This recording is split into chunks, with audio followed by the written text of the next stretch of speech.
আমি গত 7 মাস ধরে আমাদের বাংলাদেশের মিডিয়ার সকল সেক্টরে আমি ব্ল্যাক লিস্টেড, এবং আমার গান গাওয়া তো তারা বন্ধ করেই দিয়েছে।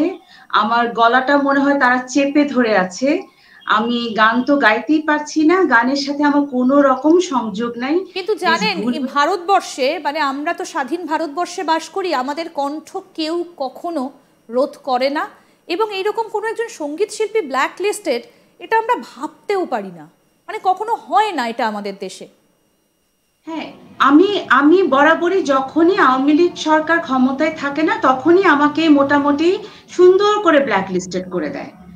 বাংলাদেশের মিডিয়ার প্রতিটা সেক্টরে আপনি টেলিভিশন বলেন, রেডিও বলেন বা বিভিন্ন চ্যানেল বলেন, এখনকার মতো যেরকম আমি ব্ল্যাক লিস্টেড, যখন আওয়ামী লীগ ক্ষমতা থাকে না প্রতিবারই আমাকে ব্ল্যাক লিস্টেড করা হয়েছে। কারণ একটা আর্টিস্টের জীবনে যদি আপনার ধরেন 12-15 বছর চলে যায় ব্ল্যাক লিস্টেড, ওই আর্ট শিল্পীর জীবনে আর কি থাকে বলেন। আমার মনে আমরা হয় একটা শুনি, বঙ্গবন্ধু আপনার কাছ থেকে গান গানটা আমরা শুনি। এরকম ভাবে কখনো কোনো সঙ্গীত শিল্পীকে স্তব্ধ করে দেওয়া যায় না, সঙ্গীতের ভাষা কখনো আটকে থাকে না।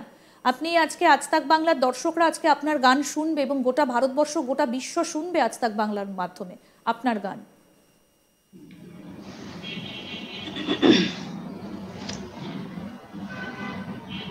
যদি রাজপথে আবার মিছিল হতো, বঙ্গবন্ধুর মুক্তি চাই, মুক্তি চাই, মুক্তি চাই, তবে বিশ্ব পেত এক মহান নেতা, আমরা পেতাম ফিরে জাতির পিতা। তবে বিশ্ব পেত এক মহান নেতা, আমরা পেতাম ফিরে জাতির পিতা।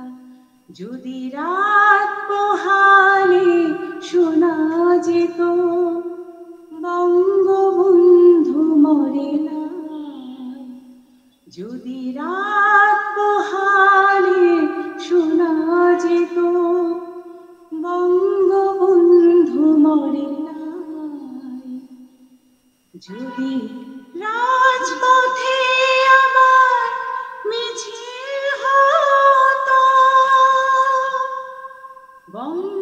বঙ্গবন্ধুর মুক্তি চাই, মুক্তি চাই, মুক্তি চাই, তবে বিশ্ব পেত এক মহান নেতা, আমরা পেতাম ফিরে জাতির পিতা।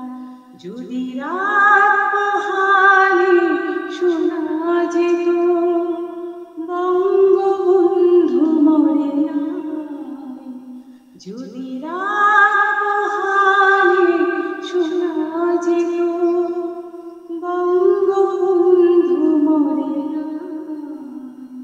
7 মাসে প্রধানমন্ত্রী শেখ হাসিনার সঙ্গে একবারও কথা হয়েছে তারপর আপনার? আর এই যে আপনি একটা গোপন জায়গায় এসে রয়েছেন অনেক দিন ধরে, আপনার ঠিকানা আপনি কাউকে বলতে পারছেন না, লুকিয়ে লুকিয়ে ভয়ে ভয়ে বেঁচে আছেন, এ কথা জানাতে পেরেছেন আপনি শেখ হাসিনাকে?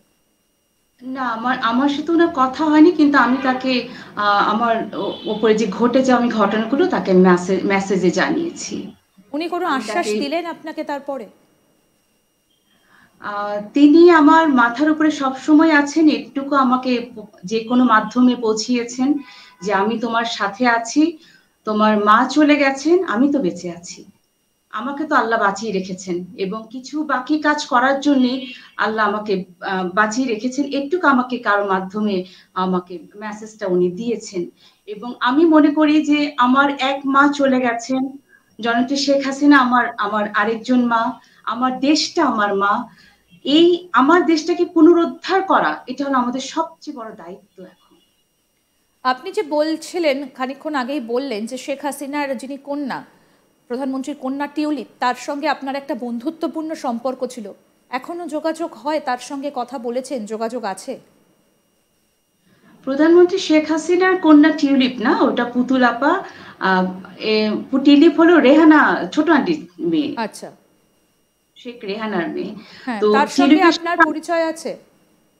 আমার সাথে লাস্ট বেশ কিছু বছর ধরে যোগাযোগটা নাই, কারণ ও এমপি হওয়ার, ব্রিটেনে যখন এমপি হলো তখন একটু ব্যস্ত হয়ে গেল, দেন আমার সাথে একটু যোগাযোগটা কম হয় এখন এমপি হওয়ার পরে।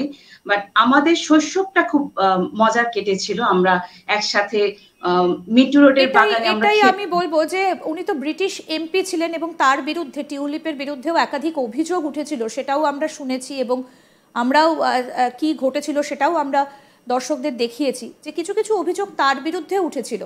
তারপর থেকেই কি আপনার সঙ্গে টিউলিপের যোগাযোগটা আস্তে আস্তে কমে যায়? বা এই যে আপনি যার কথা বললেন, প্রধানমন্ত্রীর কন্যা পুতুল আপা, যার কথা আপনি আপা বলে ডাকলেন, তার সঙ্গেও কি যোগাযোগ আছে এখনো? না, টিউলিপের একটা কথা কি ইন্দিরা, মানে এটা তো টিউলিপের নামে যেটা উঠেছে, যে দুর্নীতি বলেন বা কারাপশন বলেন, এটা তো প্রমাণিত হয়নি। অভিযোগ। হ্যাঁ, অভিযোগটা উঠেছে, কিন্তু আমি ব্যক্তিগতভাবে যে টিউলিপকে চিনি, ও এত লক্ষ্মী একটা মেয়ে এবং এতটাই শান্তশিষ্ট একটা মেয়ে। আমার এই কথাটা শোনার পরে আমি আমি খুব অবাক হয়েছি যে মানুষ এইভাবে কিভাবে শত্রুতা করতে পারে। টিউলিপের মতো একটা এত ভালো একটা মেয়ের উপরেও যে এরকম অভিযোগ উঠেছে, দেখেন আমাদের মাননীয় প্রধানমন্ত্রীর উপরেও কিন্তু অভিযোগ উঠেছে। আমার কথা হলো যে আমি তো হোমজে কিনা আপনার নামে একটা কথা বলতেই পারি, কিন্তু আমাকে তো ঠিক, প্রুফ করতে হবে। প্রমাণ করতে হ্যাঁ, হবে। যেমন কিছুদিন আগেও কিন্তু জয়ন্তী শেখ হাসিনা ডক্টর মোহাম্মদ ইউনূসকে কিন্তু চ্যালেঞ্জ ছুড়ে দিয়েছেন যে আমার নামে যত অভিযোগ আছে আপনাকে সেটা প্রমাণ করতে হবে। আপনি প্রমাণ করেন। অভিযোগ যে আপনি কেউ যদি তুলতে পারে, কিন্তু প্রমাণ করাটাই আসল। এই আমাকে আমাকে বলেন যে লিসা আপা আপনার নামে এটা ওটা, না এটা বললে তো হবে না ইন্দিরা, আপনাকে ঠিক, প্রমাণ ঠিক, করতে হবে যে ঠিক, আমি আসলে সেটা করেছি কিনা। ঠিক। আপনার পরিবারের সঙ্গে আপনি কথা বলতে পেরেছেন? আপনি বললেন যে আপনার সাথে এরকম একটা ঘটনা ঘটানো হবে শুনে আপনার আম্মা তিনি চলে গেছেন। তারপরে পরিবারের আরো যে সদস্যরা রয়েছে তাদের সঙ্গে আপনার কথা হয়? তাদের সঙ্গে যোগাযোগ করতে পারছেন এখন? এখন মোটামুটি ফোনে একটু একটু কথা হয়। আসলে মা তো সবচেয়ে কানেক্টেড।